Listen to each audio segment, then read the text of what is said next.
وأصحابه القادة الغر الميامين والتابعين لهم بإحسان إلى يوم الدين. أما بعد.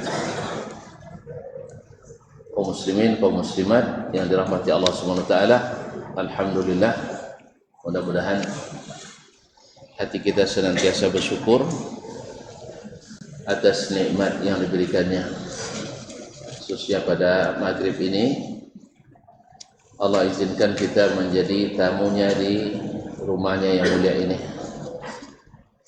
Mudah-mudahan kehadiran kita sebagai tanda syukur kita atas nikmat yang diberi. Salawat dan salam kepada baginda Nabi alaihi salatu wassalam, Nabi junjungan alam, yang melalui kitab Imam Muslim ini kita mempelajari sunnah-sunnahnya.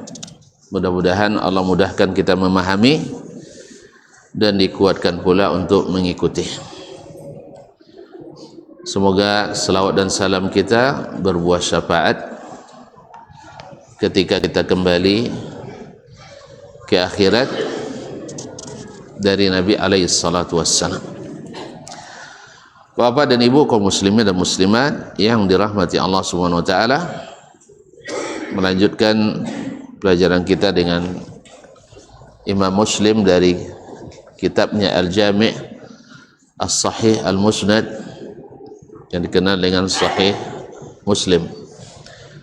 Al-Qushairi rahimahullah masih dalam kitab Al-Masajid wa Mawadhi'is Shalah, kitab tentang hukum-hukum yang berkenaan dengan masjid dan tempat-tempat salat.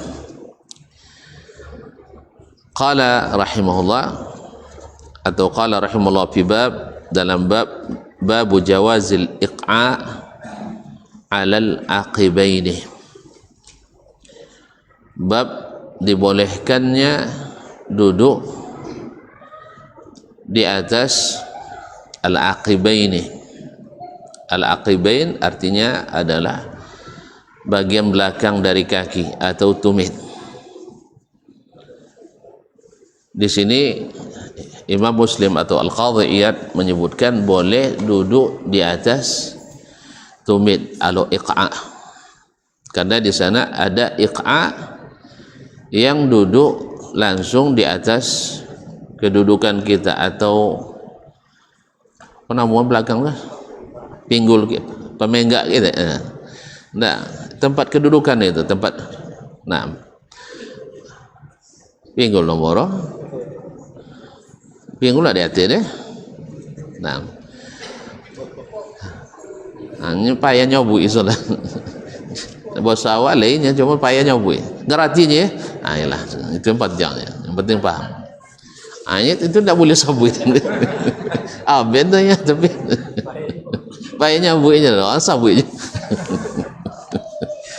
Jadi subhanallah, innallaha la yastahi minal haqq. Dengan judul ini maka ada jenis iqa' yang dibolehkan, bahkan disebut sunnah. Nah, dan ada pula iqa' yang dilarang, seperti yang terdapat dalam hadis-hadis lain riwayat Imam At-Tirmizi, Ibnu Majah, Imam Ahmad, Al-Baihaqi dan lain-lainnya. Tapi sanad-sanadnya rata-rata adalah, atau semuanya dengan sanad yang dhaif, yang disebut dengan iqa' al-kalb. Itu seperti duduknya B1 atau B2 ya? Hah? Ini B1 apa? B1 apa B2? Go. B1. Nah, enggak apa lah, mohon maaf. Nah. Jadi ada yang iqa' yang dilarang. Sebelum kita ini masuk kepada hadisnya, barangkali perlu juga diingatkan bahwa duduk dalam salat itu ada 4 macam, yaitu duduk iftirash, duduk tawarruk, dan duduk iqa' yang disunnahkan, dan ada iqa' yang dilarang. Kemudian para ulama menyebutkan salat yang lebih dari 2 rakaat itu duduk pertamanya iftirash dan duduk keduanya adalah tawarruk. Iftirash yaitu telapak kaki kanan ditongkatkan dan telapak kaki kiri menjadi alas, duduk di atasnya, iftirash. Sedangkan at-tawarruk adalah di mana kaki kanan tetap ditongkatkan dan telapak kaki kiri berada di bawah kaki kanan, sehingga kita duduk di apa tadi, di kedudukan, nah, di ilyah atau di warik, itu tulang bokong. Al-warik itu aslinya kan tulang bokong. Nah, dan sedangkan solat yang 2 rakaat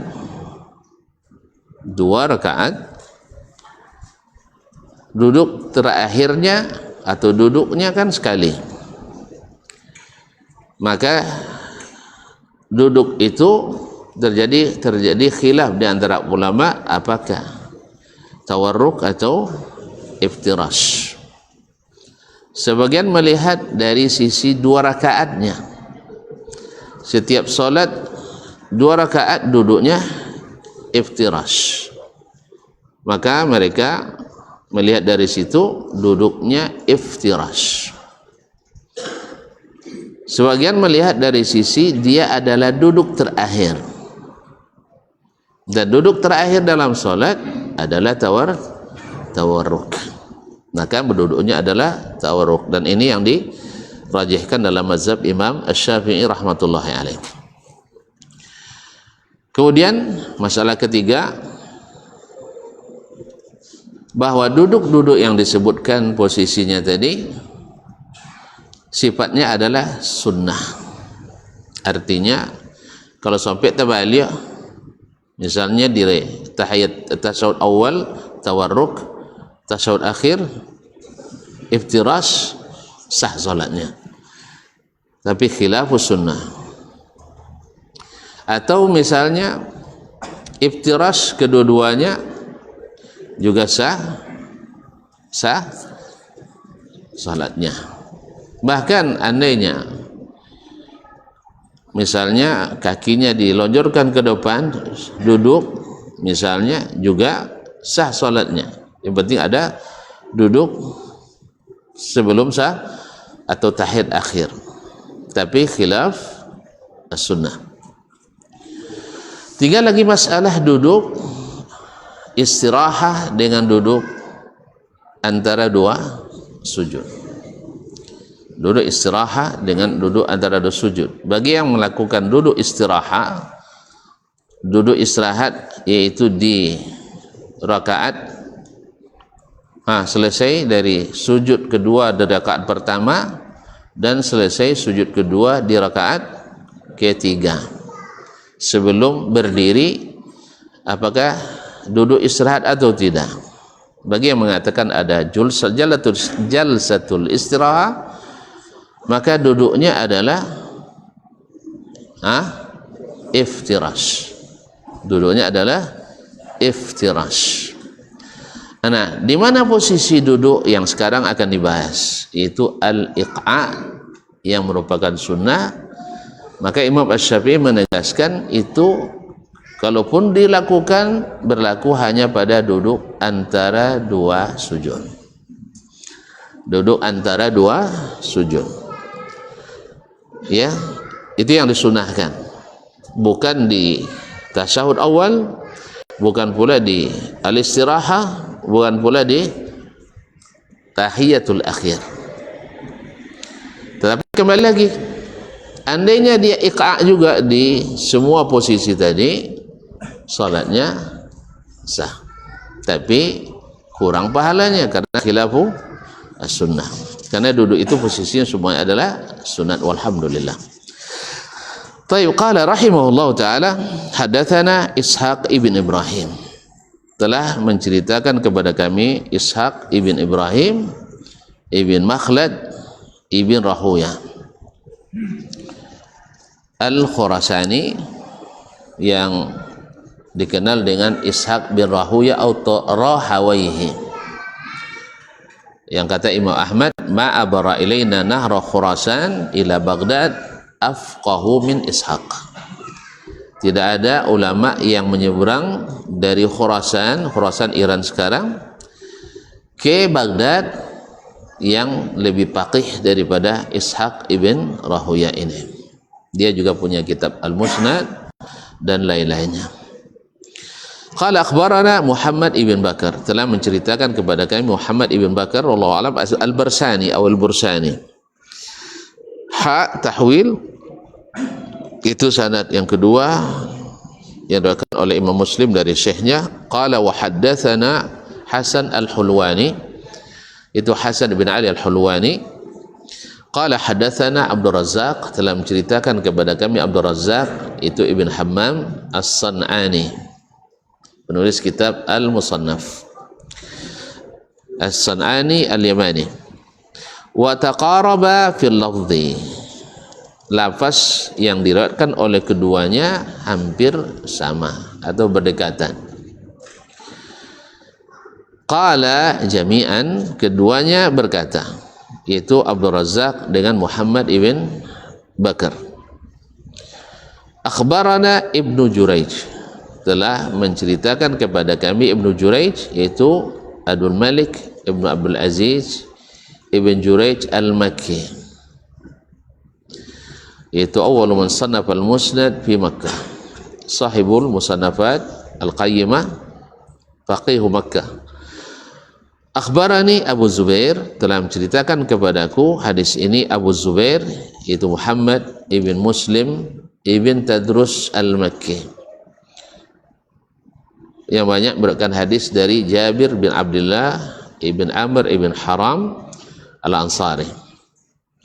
Annahu sami'a Tawusan, dia mendengar Tawus ibn Kaisan Al-Yamani, yaqul, berkata, qulna libni Abbas, kami tanyakan kepada Ibnu Abbas fil iqa'i alal qadamaini, yaitu duduk iqa' di atas kedua tumit. Al-iqa' alal qadamaini, duduk di antara kedua tumit, yaitu dengan meletakkan tumit sebagai alas duduk kita keduanya. Kalau iftirash kan satu ditegakkan, satu dibentangkan. Kalau ini tidak, dua-duanya dijadikan sebagai alas duduk kita. Nah, ini namanya iqa' alal qadamaini. Qala Abdullah bin Abbas mengatakan hiyas sunnah, itu adalah sunnah. Faqulna lahu, lalu kami katakan kepadanya, inna lanarahu jafa'an birrajul, ini menurut kami berat bagi seseorang, artinya keras baginya. Faqala Ibnu Abbas radhiyallahu anhuma, bal hiya sunnatu nabiyyika sallallahu alaihi wasallam. Ya, enggak, justru itu adalah sunnah nabinya, Nabi Muhammad sallallahu alaihi wasallam. Bagi dia ini kan keras, ini berat melakukannya, enggak, itu sunnah Nabi. Seolah-olah Ibnu Abbas mengatakan sunnah Nabi itu tidak ada yang berat. Sunnah Nabi itu tidak ada yang berat. Karena Nabi kita prinsipnya adalah seperti kata Ibunda Aisyah radhiyallahu anha, ma khayyira baina amrayni illa ikhtara aisarahuma. Beliau tak pernah disuruh memilih antara dua perkara kecuali dipilih yang paling mudah. Makanya naik pesawat pergi umrah, sunnah apa bid'ah? Oh ya, jauh lah. Sunnah apa bid'ah? Sunnah. Kenapa? Kalau kita boleh hadirkan Nabi hari ini, tolong yang bisa menghadirkan Nabi. Ada enggak? Mana tahu dah baca pula selawat tertentu tu kan. Kalau ada, saya ingin bertanya sama Nabi langsung. Ini baru kemarin juga saya dengar ada muhadharah kan, bahwa hadis-hadis itu bisa langsung ditanyakan ke Nabi derajatnya. Makanya kalau ada hadis dhaif tak boleh didaifkan, sebab syekhnya sudah komunikasi langsung ke Nabi sebelum memasukkan hadis itu. Jadi Ibnu Hajar, Az-Zahabi, Abu Hatim Ar-Razi tak perlu lagi, karena bisa akses langsung ke Nabi alaihissalam. Jadi saya nak nanya juga, ya Rasulullah, naik pesawat bid'ah atau tidak? Saya nak tanya juga, rambut saya bid'ah atau tidak? Kaum muslimin dan muslimat. Ya. Kita tanya, mana kalau seandainya Nabi masih hidup, kita tanya. Saya nak pergi haji atau umrah, naik kapal, naik pesawat, naik mobil, naik pesepeda atau naik motor. Kira-kira disuruh Nabi naik apa? Serius ya. Antum punya dalil apa enggak? Punya dalil enggak? Banyak dalilnya. Salah satunya Nabi pergi Mi'raj pakai pesawat. Pesawat Buraq kan? Kalau sempat dia ke Baitul Maqdis naik onta, makanya benarlah cerita Abu Jahal.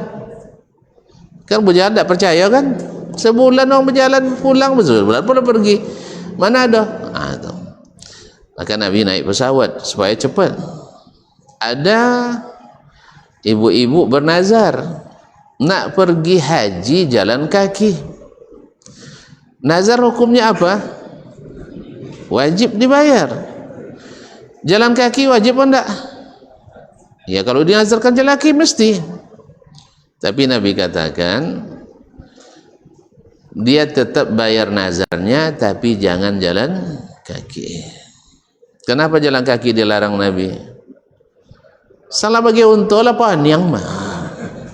Sang naik bus basi pun lah banyak komplain ke TL-nya. Lamono bis kebuyanya kan. Nah, padahal lah loju dah 120-nya berapa kecepatan 80 paling banyak bulianya. Lah lambik je. Apalagi jalan pakai unta ngego-ego je kan. Ada unta ndak lenggau. Ada unta ndak lenggau. Ndak ada dia. Maka unta itu disebut dengan safinatu as-sahra. Kapalnya padang pasir, karena memang jalannya lenggau. Tahu lenggau tahu ya? Oleng. Nah, seperti dalam gelombang. Jadi kaum muslimin dan muslimat, maka Nabi katakan suruh makmu itu bayar nazarnya, tapi jangan jalan kaki, karena Allah tak butuh makmu itu tersakiti. Jadi cukup. Umar bernazar nak itikaf sebulan di Masjidil Aqsa. Berat enggak? Berat kan? Jauh sekali. Kata Nabi SAW, bayar nazarmu Umar, tapi itikafnya di Masjidil Haram. Kan 2/3 batas itu dipotong oleh Nabi, jarak itu. Ke Baitul Maqdis 1200 kilo. Ke Makkah hanya 441 kilo. Mana sana? Jadi Nabi selalu memilihkan yang paling mudah dan ringan. Oleh sebab itu jangan cari-cari lagi, jangan buat-buat lagi yang menyusahkan kita, apalagi merunsingkan kita, membuat kita selalu berseteru, berselisih. Iya. Asallah datang musim-musim tertentu laisau masing-masing sah. Kan ya? La dua si cuma masa ustaz sama ustaz dua so cuma kan dah elok tu kan. Toge dah apa? Toge dek ndai mandai tadi.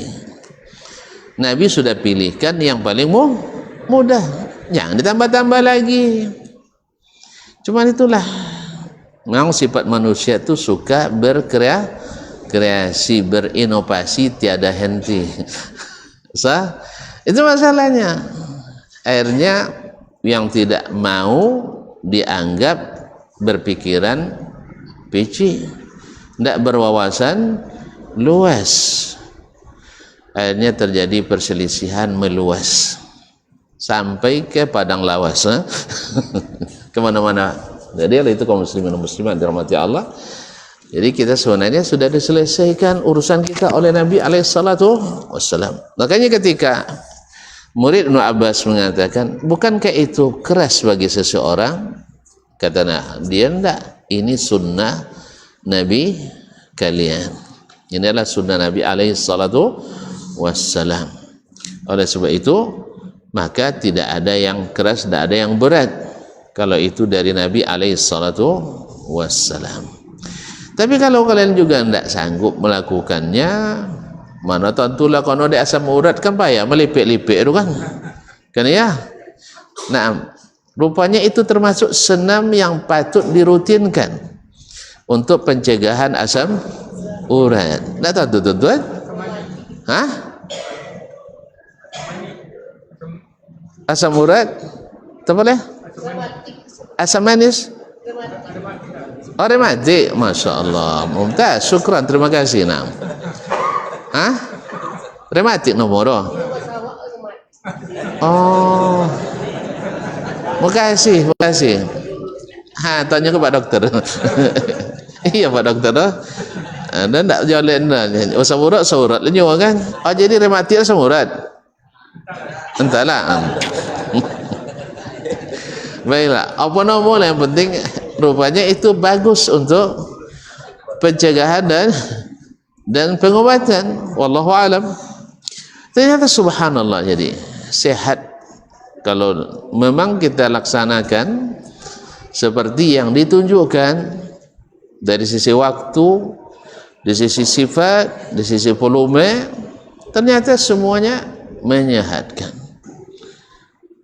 Diteliti orang juga sujud, ketika sujud dengan interval waktu solat 5 waktu, ya, itu bisa membantu lancarnya survei darah ke otak. Ada beberapa sel di otak tak dimasuki oleh darah merah kecuali ketika sujud saja. Subhanallah. Dan itu sesuai jadwal waktu solat 5. Dicobanya orang uji coba jungkir balik, contoh solin, kaki di atas paloh, bawas 5 air, tidak masuk. Dicoba sujud yang bukan solat, tidak masuk. Hanya sujud waktu solat saja. Itulah makanya kita harus solat selalu berjamaah. Sebab kalau tidak berjamaah lah tak solat. Ketika solat berjamaah tidak dirutinkan berjamaah, kita tidak solat. Karena awal-awalnya malu, tidak nampak oleh kawan. Sudah itu kawan lo malu tu ke awak lah terasa enak solat berjamaah. Makanya kaum muslimin dan muslimat, solat itu sebenarnya sehat. Wuduk juga membersihkan semua tempat masuknya kuman ke dalam tubuh kita. Jadi intinya, ketika murid Ibnu Abbas mengatakan, bukan itu keras bagi kita, bagi seseorang, tidak. Justru itu adalah sunnah Nabi kalian. Nah, iqa' seperti ini atau duduk yang seperti ini adalah iqa' yang disunnahkan. Kemudian ada diriwayatkan dalam At-Tirmizi, Ibnu Majah dari Anas, dan Imam Ahmad rahimahullah dari riwayat Abu Hurairah dan Samurah bin Jundub, dan juga diriwayatkan oleh Imam Al-Baihaqi dari riwayat Samurah dan Anas walaupun kata Imam Nawawi sanadnya semuanya ada lemah. Itu iqa' yang dilarang, seperti akramakumullah duduknya B apa tadi? B1 ya, Raja Gogo. Salah saya. Nah, jadi yaitu dengan duduk di atas kedudukan kita, sedangkan seperti yang ditafsirkan oleh Abu Ubaidah Ma'mar Ibn Muthanna dan Abu Ubaid Al-Qasim bin Salam, seperti nukil Imam Nawawi dalam syarah Sahih Muslim ini, yaitu duduk di atas kedudukan kita, di atas apa yang nyobunya sabu dia ada tadi. Nah, sudah itu dengan menegakkan betis ke atas, kemudian tangan kita diletakkan di tanah, diletakkan di tanah. Bisa buat contoh deh. Nggak mau buat deh, aja lah deh akramakallah. Nah, Pak, terbayang tuh? Tengoklah gambar nanti. Nah, jadi duduk di atas ekornya, kemudian kaki ditongkatkan, betis ke atas, kemudian tangan ke tanah. Yaitu seperti iqa'nya al-kalb, yaitu iqa'nya B1 tadi. Nah, mana tak tahu B1 tonyong kan anggap boh. Nah, atau sabut je lah, seperti duduknya anjing. Itu memang dilarang oleh Nabi alaihissalam. Seperti juga semuanya, pokoknya dalam solat semua gerakan binatang dilarang. Sah? Ya enggak, mendahului imam itu terancam jadi keledai. Sah? Kemudian jangan turun gemuruh seperti onta. Kemudian apa namanya, jangan iltifat, jangan noleh kiri kanan seperti keledai. Sah? Ya, seperti apa lagi, orang yang salat terlambat di ujung waktu seperti yang kuruna karena krih al-ghurab, seperti matuk, seperti gagak mematuk makanan. Jadi sujudnya sebentar sekali dan lain-lain. Iltifatnya as-sa'lab ya. Nah, iltifat as-sa'lab dan seterusnya. Jadi dilarang kita menyerupai gerakan-gerakan hewan. Demikian juga ketika sujud, la yanbatih imbitah as-sabu', jangan sampai menempelkan siku ke tanah seperti binatang buas menempelkan ketika mereka menunggu apanya, sedang duduk menunggu mangsanya, seperti itu. Tapi harus diangkat sikunya tinggi. Ya, jangan tiarap namanya. Jangan tiarap seperti tiarapnya binatang buas. Kan sebagian ada yang seperti itu. Jadi semua gerak-gerak seperti itu terus dia jauhi dalam sholat. Termasuk iqa' yang dilarang adalah duduknya seperti duduk hewan yang kita sebutkan tadi. Wabillahi taufik. Baik, ini pembahasannya cukup panjang nih setelah ini. Waktu tinggal berapa deh? 2 menit. Masya Allah, tabarakallah. Kita lanjutkan aja lah ya. Nah, dapat ibu loh. Atau ada pertanyaan? Ini kan lama nak ada pertanyaannya. Nah, atau biasa banyak deh tuh pertanyaan tuh. Silakan tuh. Nah, tonton tiap bertanya mandang kayaknya tuh. Nah, taib. Kalau gitu kita lanjutkan. Taib. Bab yang ketujuh itu babu tahrimil kalam bis salati wa naskhi ma kana min ibahatihi. Itu bab tentang diharamkannya berbicara dalam salat. Diharamkannya berbicara dalam salat. Nah, dan tentang dinasakh yang sebelumnya dibolehkan tapi dengan hadis ini dilarang. Artinya dulu pada awal-awal Islam orang berbicara dalam salat itu dibolehkan sambil salat sambil bacito.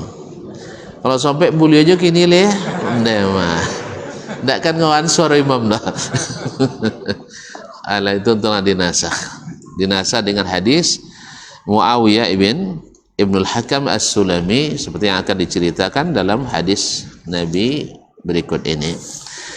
Baiklah kaum muslimin dan muslimat, kayaknya waktu masuk salat sudah masuk ya? Belum. Nah, ma'asyiral kiram dirahmati Allah Subhanahu wa taala, pada berbicara dalam salat yang dilarang itu yang bisa membatalkan salat adalah satu, bicara sengaja, yaitu bicara sengaja. Adapun orang yang tidak sengaja berbicara, misal pas tengah salat datang kalo kayaknya kan, atau tersebut kalonya kan, itu tidak membatalkan salat. Kan ada tak? Iya. Itu lagu ya juga. Yang terganggu oleh itu maka wallahu a'lam. Atau terlupa. Dia sedang solat, saking panjang solat, ya, ada datang orang assalamualaikum, waalaikumsalam, solat lu.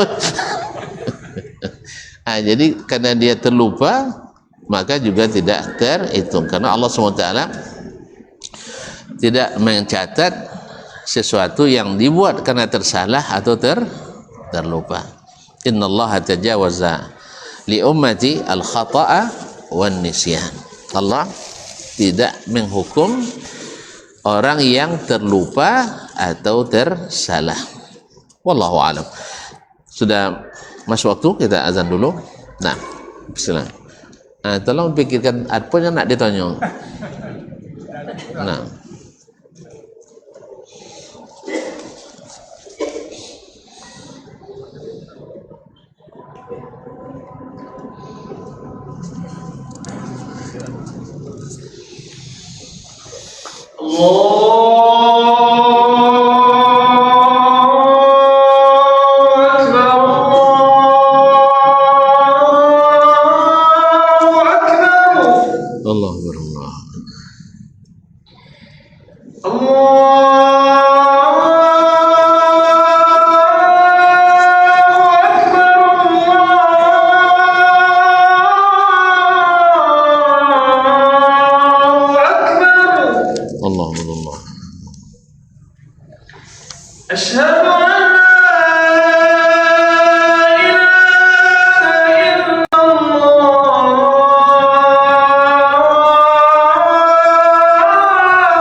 asyhadu anna Muhammadan rasulullah.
La haula wala quwwata.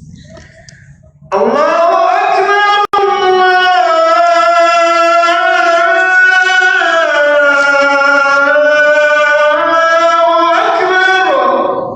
Allahu Akbar. Allah. La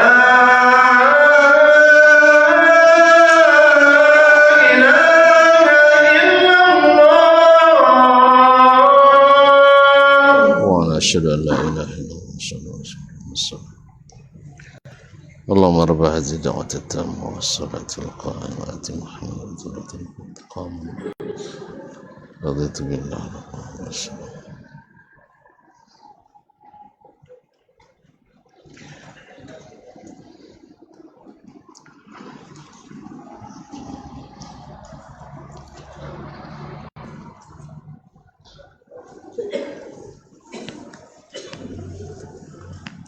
Baik, kaum muslimin dan muslimat dirahmati Allah. Kalau kita lanjutkan panjang, kita coba menjawab beberapa pertanyaan. Ini ada pertanyaan dari saudara kita. Qala, Assalamualaikum Waalaikumsalam warahmatullahi wabarakatuh. Pertanyaannya, apa hukumnya membunuh binatang atau serangga di waktu kita salat? Sah atau tidak sah salat kita? Apa yang bunuh kau je? Ma'asyal kiram, pada asalnya kan dilarang membunuh serangga. Tetapi kalau yang mengganggu dan menyakiti, maka dibolehkan. Termasuk dalam salat. Tetapi sebaiknya tidak. Karena itu akan mengganggu kekhusyuan salat kita. Tapi nyong ganggu dulu saatnya. Kan dia mengganggu dulu. Nyamuk misalnya lah berdarah pula kita kan. Nah, akhirnya terpaksa ditopik. Nah, ternyata berdarah. Apa aja?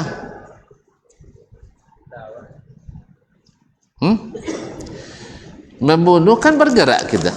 Sah, batal salat atau tidak? Tidak. Kecuali berguling-guling lah ada temannya, ya tidak. Serangga kan tidak. Makanya salat tidak batal.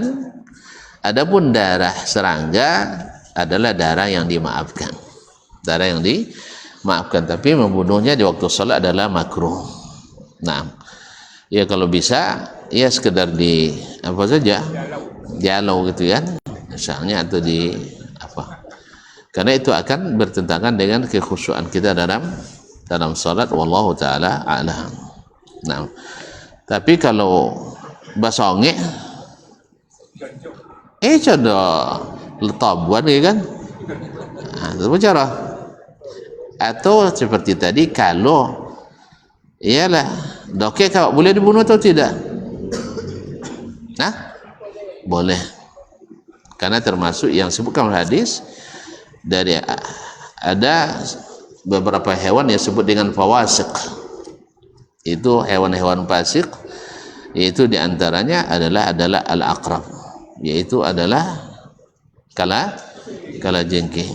Kalau seandainya dia datang dan mengganggu kita, maka boleh dibunuh walaupun dalam keadaan salat. Karena bahayanya, racunnya itu, apalagi yang namanya diteliti oleh para ahli racun hewan, yang paling berbahaya itu adalah kalajengking padang pasir yang warnanya kuning kecoklatan. Ancak model coba. Tapi paling mematikan. Itu sudah dites orang. Dulu di awal-awal masa Pak Jokowi dulu, suwak acun mahal 1 kilo 3,5 miliar katanya.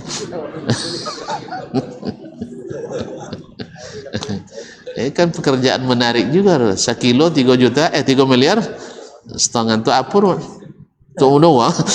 Auzubillah. Jadi kaum muslimin muslimat ada mati Allah. Jadi kalau seandainya datang kalajengking ketika salat, maka boleh dibunuh. Nah, termasuk dikiaskan kepadanya hewan-hewan berbisa lainnya. Hewan berbisa lainnya maka boleh dibunuh dalam salat. Nah, baik. Nah,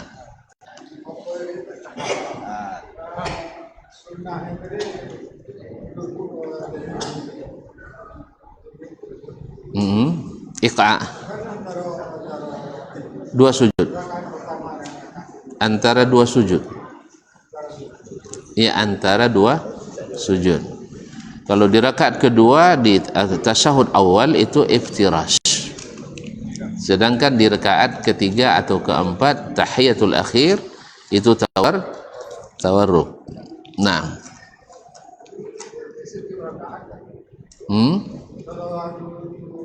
Ya, antara dua sujud setiap rakaat. Iya, 4 kali. Berarti 4 kali. Nah.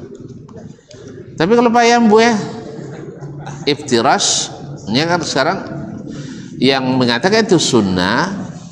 Anak terlupa tadi menyampaikannya, mana yang lebih afdal, iftirash atau iqa? Menurut Imam Syafi'i rahimahullah dan selain beliau, bahwasanya iftirash lebih afdal daripada iqa. Kenapa? Karena itulah umumnya yang dilakukan oleh Nabi alaihissalatu wassalam. Jelas ya? Yang paling sering dilakukan Nabi duduk antara dua sujud adalah iftirash.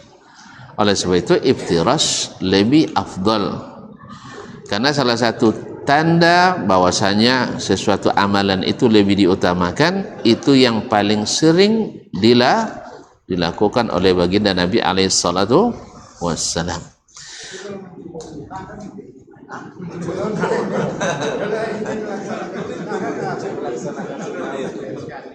Iya, kalau nak melaksanakan sunnah mencoba, iya boleh lah. Diselang-seling, tapi yang lebih utama adalah iftirash. Dan itu juga yang barangkali mengundang pertanyaan muridnya tadi, Mujahid. Sah? Iya, karena iftirash itu lebih familiar, lebih mudah, lebih menyenangkan dibanding dengan iqa' tadi. Tapi karena dia sunnah, tidak boleh dianggap menyulitkan, karena Nabi alaihissalam selalu memilih untuk kita yang termudah. Walhamdulillah. Kalau sampai lah contoh dan dipilih ni sebulan lo macam ni kau tak payah tu sebulan ke atau tangan di hati palo tu macam ni kau sebulan tak atau kaki ni di hati ke ada gitu itu dia. Tak, alhamdulillah semua yang ditunjukkan Nabi adalah segala yang memudahkan. Alhamdulillah, bersih, suci, mudah, dan bisa dilaksanakan dimanapun. Bahkan solat itu berat, tetapi boleh dilakukan di manapun. Tidak ada musajid misalnya, boleh solat jemaah di manapun. Makanya kalau kita ke musafir, tidak mesti di masjid, tidak mesti di masjid, dimanapun boleh salat berjamaah. Atau misalnya kita ditakdirkan tidak ada masjid di sini, misalnya boleh salat di kantor, boleh salat di aula. Cuman tentu saja fadilat masjid lebih tinggi daripada ini. Kecuali bagi musafir ada khasnya pula, dia salat dimanapun. Bahkan dalam perang pun juga diberikan cara salat yang sesuai pula dengan keadaan. Wallahul musta'an. Alhamdulillah. Itu ya. Wa iyyaka jazallahu khairan. Nah. Kalau salat kan atau bercabang salat. Perlu tangan. Oh, kaki. Subhanallah. Kalau cabang tuji kaki kawan dah. Belajar le nak umur rapat dulu. Kalau begini kaki kita pasti tidak rapat. Karena yang dirapatkan itu adalah bahu dengan bahu, tumit dengan tumit. Maka Nabi katakan linu aktafakum li ikhwanikum. Lunakkanlah bahu-bahu kalian kepada saudara kalian. Berarti yang namanya yang rapat itu menempel. Jelas? Oh, ndak nak mesti nempel denya. Ndak rapat nombor tau. Jadi yang namanya rapat tu menempel. Karena Nabi katakan lunakkan bahu-bahu kalian kepada saudara kalian. Makanya jangan contoh olahraga orang binaraga lah koi loh. Ndak dilembutkan. Ajen menyolek je kalau lah sampik lah.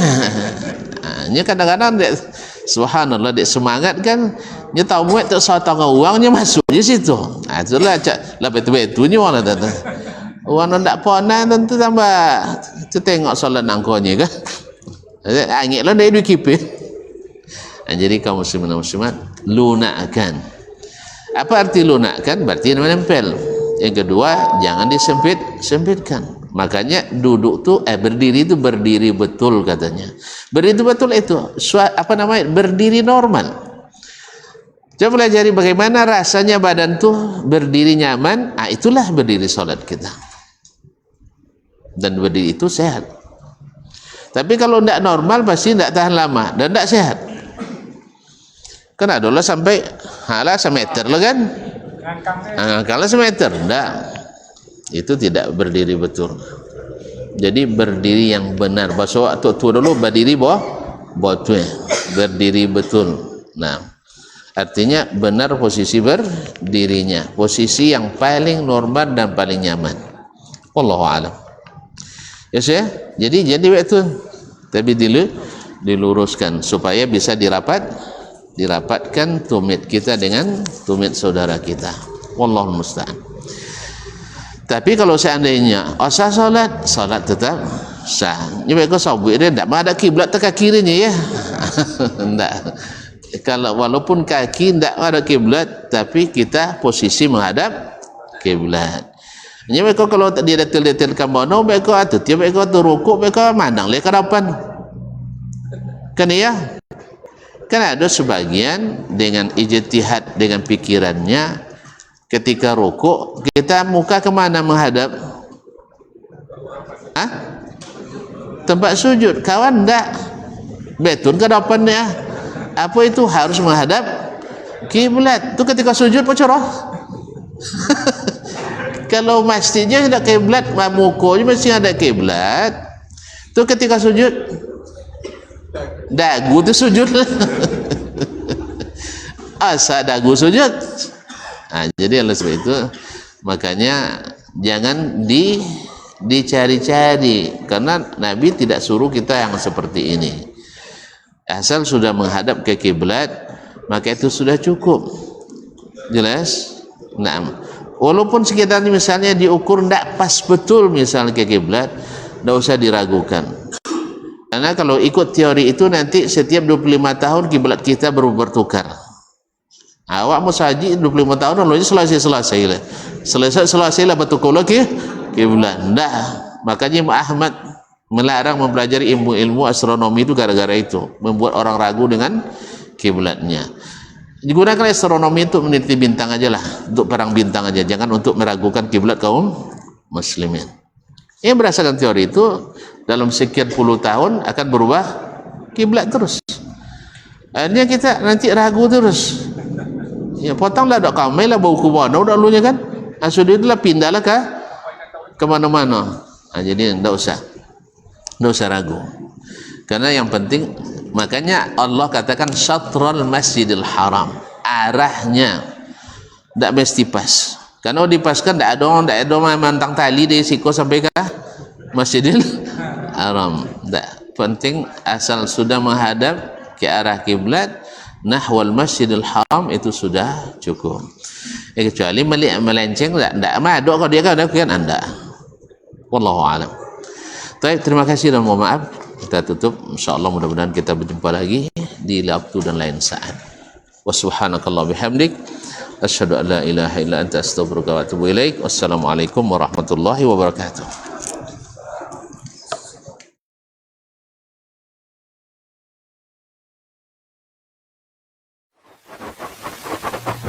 Barometer amal kita saleh tak salehnya di salat kita. Bila salat kita ikhlas dan sesuai dengan sunnah Nabi SAW, maka insya Allah amalan yang lain mengikuti. Ini aktivitas ini membantu saya di akhirat atau akan menyulitkan saya di akhirat. Kalau seandainya perbuatan itu ternyata akan menyulitkan kita di akhirat kelak, tinggalkan perbuatan itu. Anta ni'mal jund. Kamu adalah sebaik-baik prajurit. Coba lihat. Kamu adalah sebaik-baik prajurit. Maka tujuannya adalah menghancurkan kehidupan rumah tangga.